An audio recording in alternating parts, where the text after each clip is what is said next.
Hello students, how are you? In our previous class, we started to discuss about the work. We discussed about the definition of work. That is what is the work? The product of force and displacement. The product of force and displacement is known as work. जो force और displacement का जो product है उसको अपन किस नाम से जानते हैं? That is called work. Okay. And we also discuss about the formula of work, formulation of the work. We discussed that the formula of the work is W is equals to Fs or W is equals to Fs cos theta. When force and displacement are in the same direction, then that is Fs, and when there is a difference in the direction of the force and displacement, then we use Fs cos theta. Okay. Now, in today's class, let me start to discuss about the types of work. We discussed about the one of that is positive work already in the previous class, but in today's class, let me remind it. Okay. Work is a scalar quantity. Work जो है वो कैसा होता है? एक scalar quantity है. कैसा है? Scalar quantity है. Its value, इसकी जो वैल्यू है वो पॉजिटिव भी हो सकती है, नेगेटिव भी हो सकती है, depending upon the direction and magnitude of force and displacement. Force और डिस्प्लेसमेंट जो हैं उनकी डायरेक्शन और उनकी मैग्नीट्यूड पे डिपेंड करते हुए, जो फोर्स और डिस्प्लेसमेंट की डायरेक्शन है और मैग्नीट्यूड है उसको ऊपर डिपेंड करते हुए वर्क जो है वो can be positive, can be negative. Positive भी हो सकता है और नेगेटिव भी हो सकता है. Got it? जिसमें से अपन ने बात की थी पॉजिटिव वर्क. पॉजिटिव वर्क कब होता है पॉजिटिव वर्क? तो जिसमें अपन ने बात किया था जब फोर्स और डिस्प्लेसमेंट, व्हेन फोर्स और component of force and displacement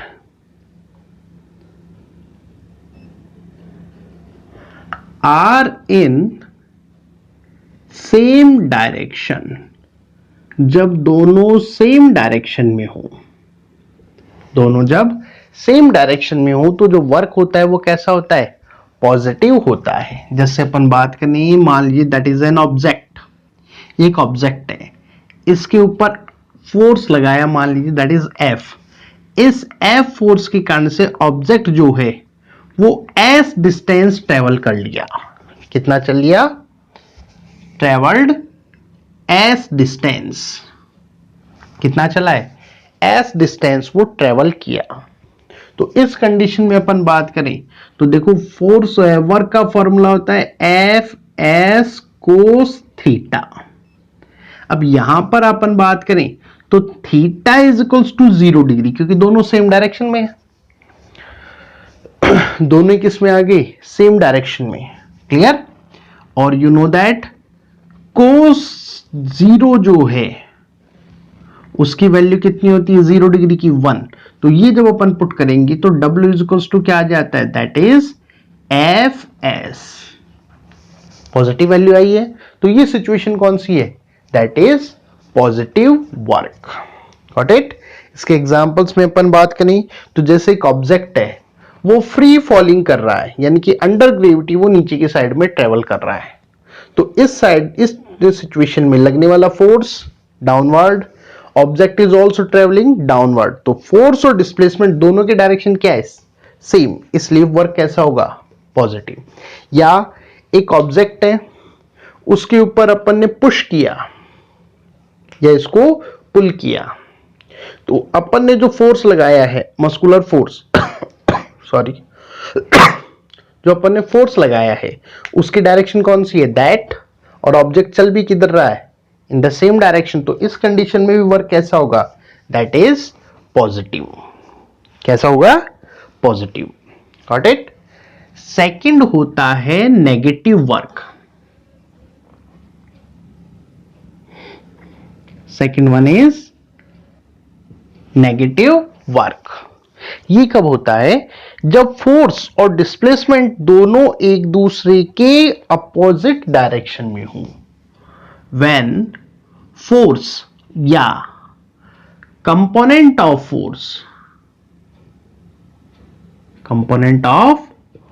force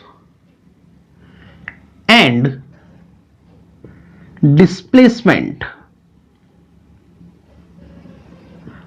are in opposite direction, दोनों जब अपोजिट डायरेक्शन में हो तो उस कंडीशन में जो वर्क होता है वो कैसा होता है? नेगेटिव। जैसे अपन बात करें, ये मान लीजिए दैट इज एन ऑब्जेक्ट, ये ऑब्जेक्ट इस साइड में ट्रेवल कर रहा है और हमने इस पर फोर्स लगाया इस साइड में।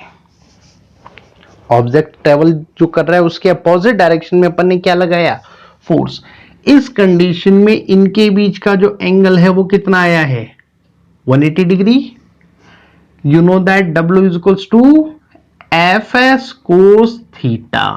Here theta is equals to 180 degree and the value of the cos 180 degree is -1.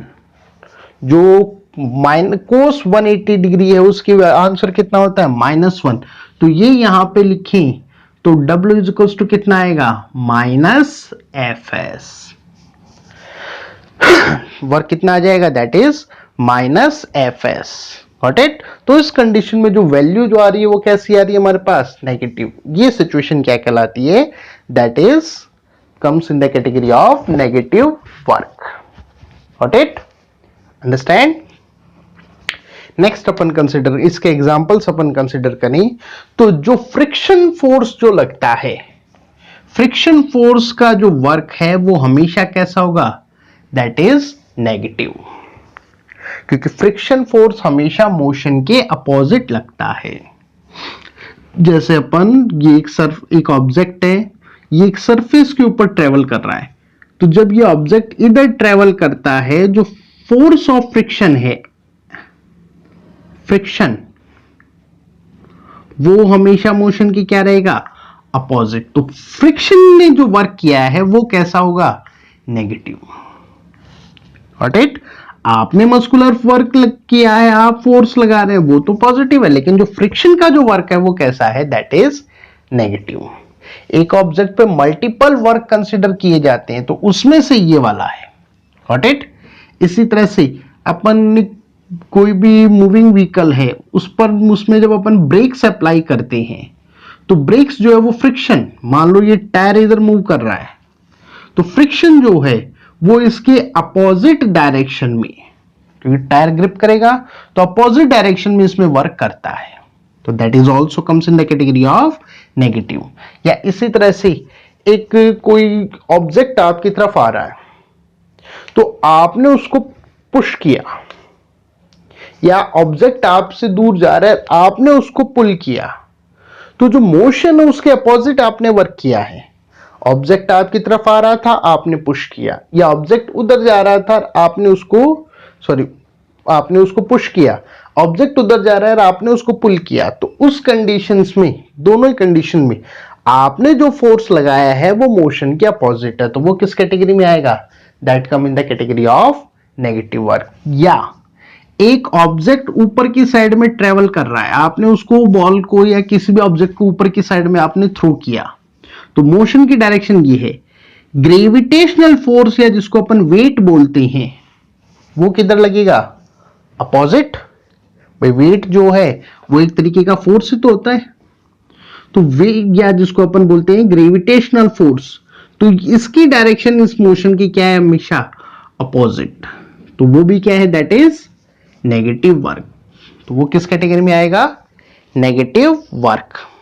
Got it? Clear? Clear? चलिए थर्ड जो एक और या स्पेशल केस अपन बोल सकते हैं, थर्ड तो नहीं बोलेंगे क्योंकि वर्क दो टाइप का है, पॉजिटिव नेगेटिव। थर्ड एक कंडीशन है जीरो वर्क। जीरो वर्क कब है? जब फोर्स और कंपोनेंट ऑफ फोर्स फोर्स और जो फोर्स का कंपोनेंट है, component of force and displacement are perpendicular, दोनों एक दूसरे के परपेंडिकुलर हो, या अपन दूसरा लैंग्वेज बोल सकते हैं आर एट राइट एंगल, एक दूसरे के राइट एंगल में हो, यानी कि 90 डिग्री का हो, तो उस कंडीशन में जो वर्क डन होगा वो कितना होगा, दैट इज 0। कैसे? सपोज दैट इज ऑब्जेक्ट, ये इधर मोशन कर रहा है और फोर्स लग रहा है इस साइड में। इन दैट केस जो थीटा है वो कितना है, 90 degree, and you know that cos 90 degree की वैल्यू कितनी होती है, 0। तो W इज इक्वल्स टू होता है एफ एस कोस थीटा। तो थीटा की वैल्यू 90 रखोगे तो W इज इक्वल्स टू कितना आएगा, दैट इज 0। Got it? ये होता है मिनिमम वर्क, ये है मैक्सिमम वर्क, ये भी मैक्सिमम है लेकिन अपोजिट वर्क है ये। Got it? अच्छा, इसका एग्जांपल लें अपन। जैसे एक यहां पर जो वर्क जो हो रहा है, यहां पर ऑब्जेक्ट इधर चल रहा है, जो ग्रेविटेशनल फोर्स है वो किधर खींच रहा है ऑब्जेक्ट को, नीचे की साइड में। तो यहां पर जो वर्क है वो कितना होगा, 0। मतलब जैसे एक कुली है, वो अपने सर पे सामान लेकर चल रहा है, तो मोशन की डायरेक्शन कौन सी, दैट ग्रेविटेशनल फोर्स किधर लग रहा है, डाउनवर्ड। तो दोनों जो 90 डिग्री का एंगल आ गया, तो जो ग्रेविटेशनल जो वर्क किया जा रहा है वो कितना होगा, 0। फिर एक माइंड में सवाल आता है, फिर हम थक क्यों गए भाई, वर्क करते तभी हमारी एनर्जी कंज्यूम हो रही है।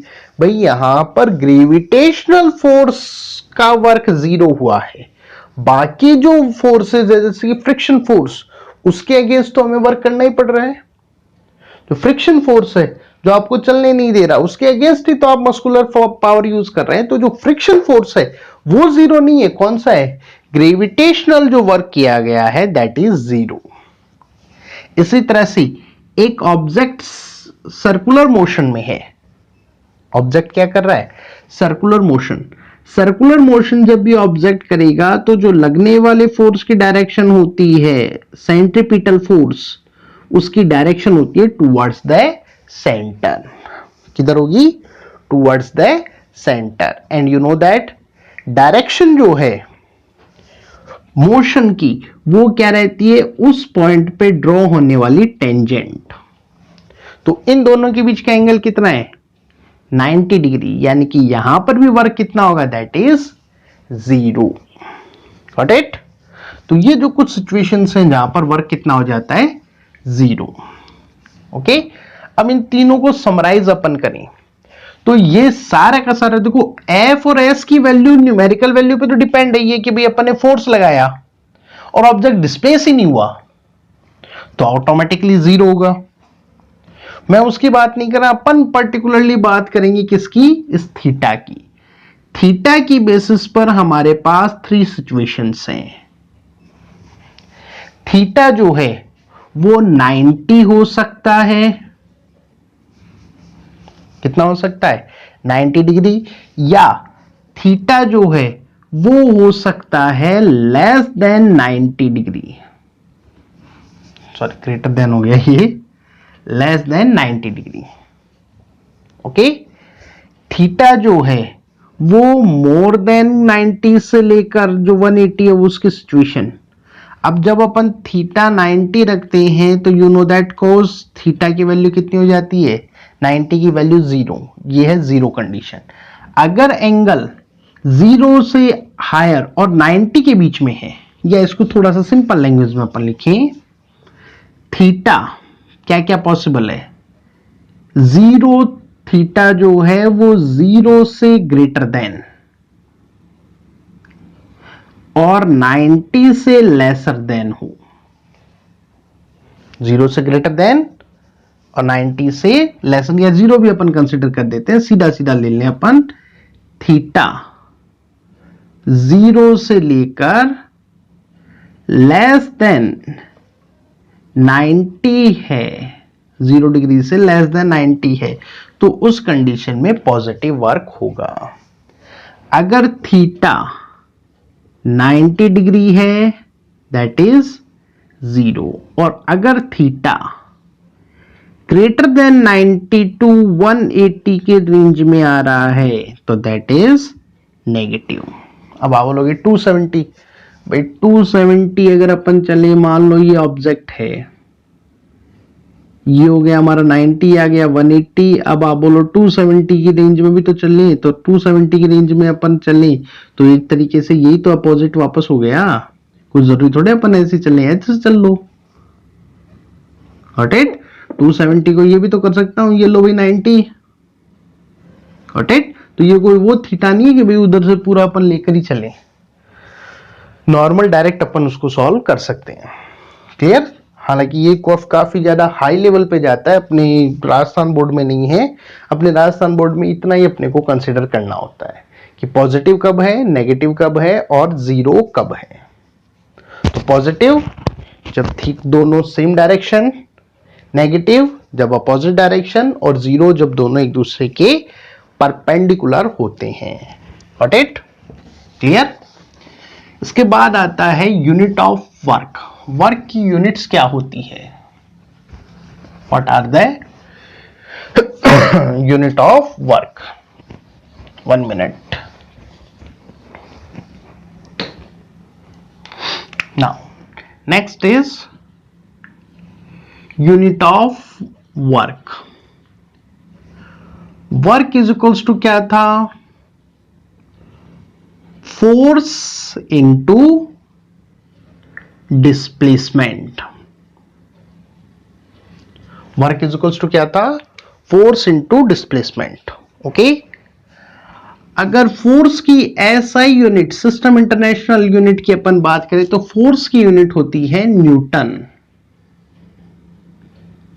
फोर्स की यूनिट क्या होती है? न्यूटन। और डिस्प्लेसमेंट की यूनिट क्या होती है? मीटर, यानी कि न्यूटन मीटर। तो वर्क यूनिट क्या आ गई? एक तो न्यूटन मीटर, इसे बोला जाता है जूल। जूल नाम के एक साइंटिस्ट थे जिन्होंने एनर्जी वर्क के ऊपर काफी रिसर्च की थी, तो उनके रेस्पेक्ट में यूनिट क्या दी गई है? दैट इज जूल, जिसको अपन डिनोट करते हैं जे से, capital G. Got it? Clear?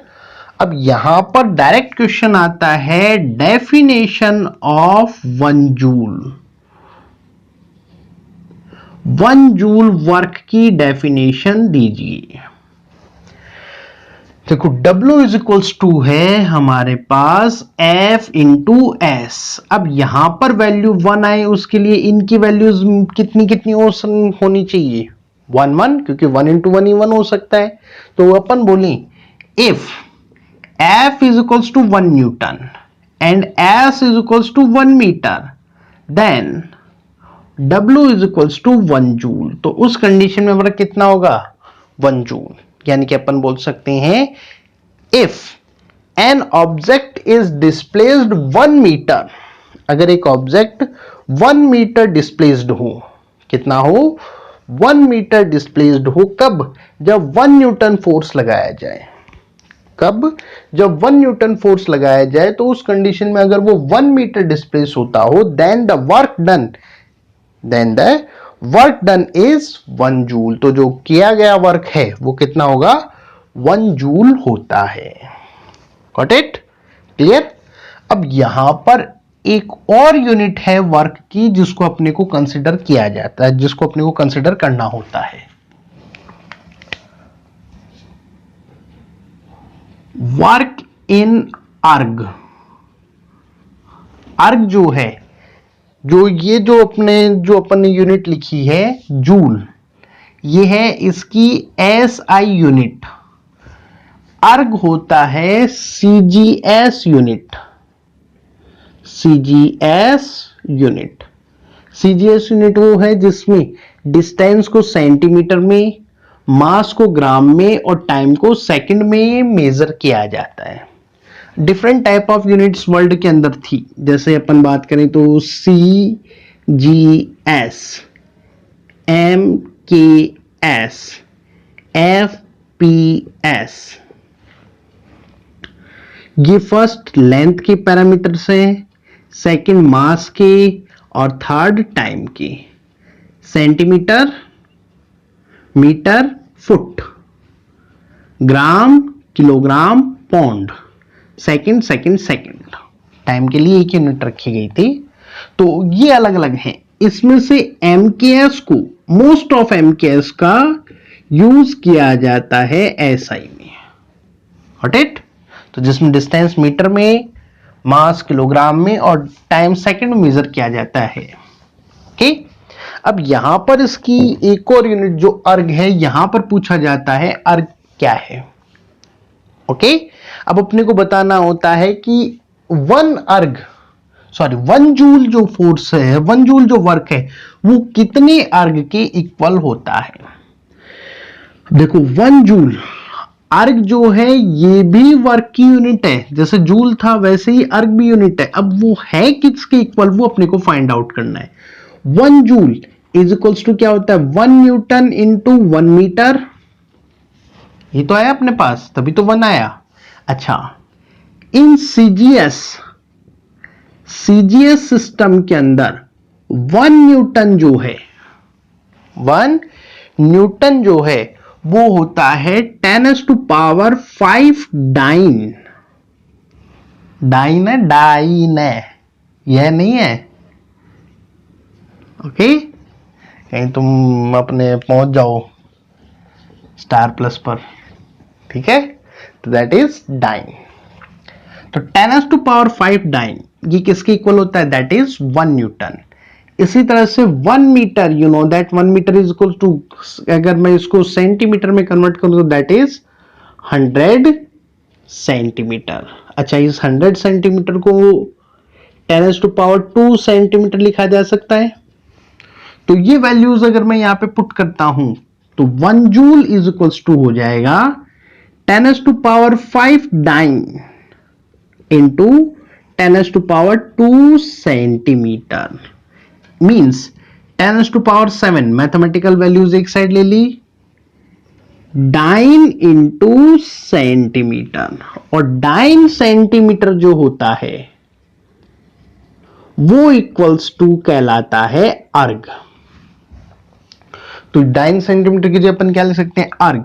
यानी कि जो 1 जूल है वो किसके इक्वल हुआ, 10⁻7 अर्ग के इक्वल होता है। किसके इक्वल होगा, 10⁻7 अर्ग के इक्वल होगा। Got it? ये पूछा जाता है कि किसके इक्वल होती है, डायरेक्ट वैल्यू पूछते हैं।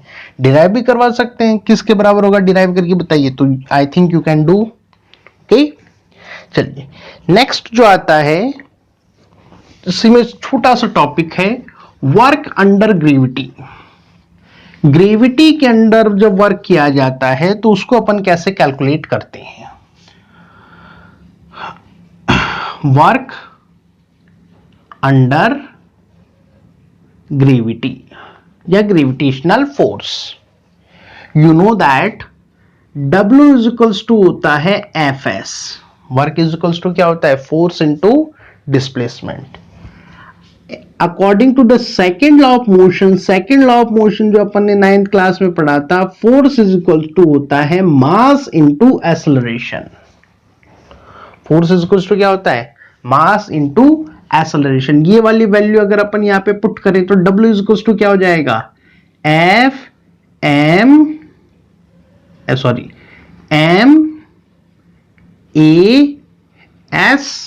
W इज इक्वल टू क्या आ गया, MAS। जब अपन, याद होगा उसमें अपन ने ग्रेविटेशन पढ़ा था 9th में, तो अपन अंडर ग्रेविटी जब अपन रीड आउट करते हैं, अंडर ग्रेविटी, तो एक्सेलरेशन की जगह यूज करते हैं अपन ग्रेविटेशनल एक्सेलरेशन को। और जो डिस्टेंस ट्रेवल्ड है, हॉरिजॉन्टल में जो डिस्टेंस ट्रेवल्ड होती है अंडर ग्रेविटी, वो किसको डिनोट करती है, हाइट को। यानी कि S की जगह क्या यूज होगा, H। ये दोनों वैल्यूज यहां पर यूज करूं तो W इज इक्वल टू क्या आ जाएगा, mgh, W is equals to क्या आ जाएगा, mgh.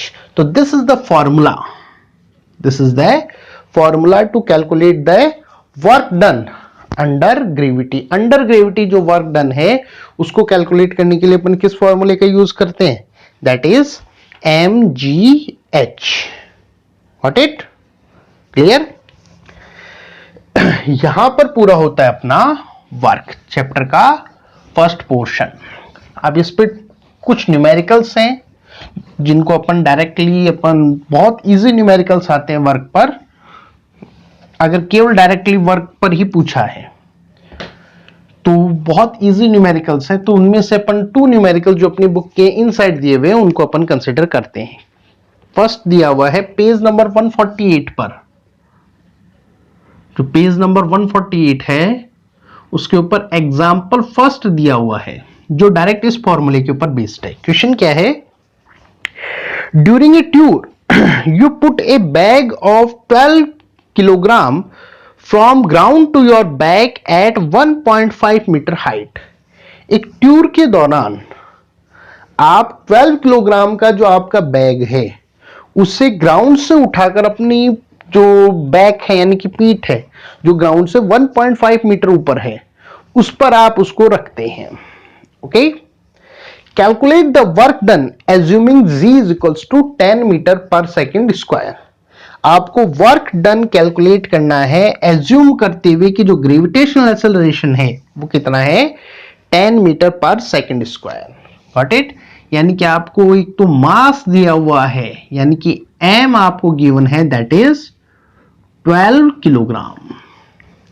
सेकेंड आपको हाइट दे दी, कितनी हाइट तक आपने उस बैग को ऊपर उठाया है, h आपको गिवन है दैट इज 1.5 मीटर. और थर्ड आपको g दे दिया, gravitational acceleration that is 10 metre per second square. अब यहां पर ध्यान रखना है g अगर दिया हुआ है तब तो वो वैल्यू रखो, और अगर g की वैल्यू गिवन नहीं है तो उस कंडीशन में अपने को लेना है 9.8 metre per second square. Given है तो गिवन वैल्यू हमेशा 10 ही होगी. ओके, ताकि न्यूमेरिकल्स इजीली कर पाए आप लोग. 9.8 होगा तो मल्टीप्लाई करना, पॉइंट्स का मल्टीप्लाई थोड़ा टिपिकल होता है. तो अगर गिवन है तब तो वो लिखो, अदरवाइज किस नहीं दिया हुआ है तो उस कंडीशन में कितना लेना है, 9.8 metre per second square. Now put the values, you know that w is equals to mgh. Put the value m 12, g 10, h 1.5. Multiply करोगी कितना हो जाएगा, 120 का करोगे 120 और 60 180 जूल. तो वर्क डन कितना आ गया, that is 180 joule. Got it, clear. Now next numerical जो अपना फॉर्मूला है w is equals to, next जो अपना न्यूमेरिकल है, चलो इधर कर लेते हैं अपन एग्जाम्पल सेकंड. जो अपना फॉर्मूला है w is equals to F S cos theta, work calculate करने का, उसके ऊपर ये बेस्ड न्यूमेरिकल है. फटाफट इसको भी कंसिडर करते हैं. A person is pulling an object with A rope and exerting 5 Newton force. एक पर्सन जो है वो एक ऑब्जेक्ट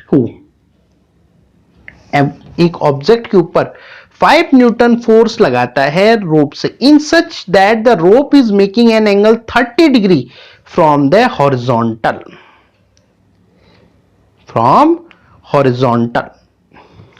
यानी कि जो हॉरिजॉन्टल सरफेस है उससे जो फोर्स है वो कितना एंगल बना रहा है, 30 डिग्री, और यहां पर ये लगा रहा है 5 न्यूटन फोर्स.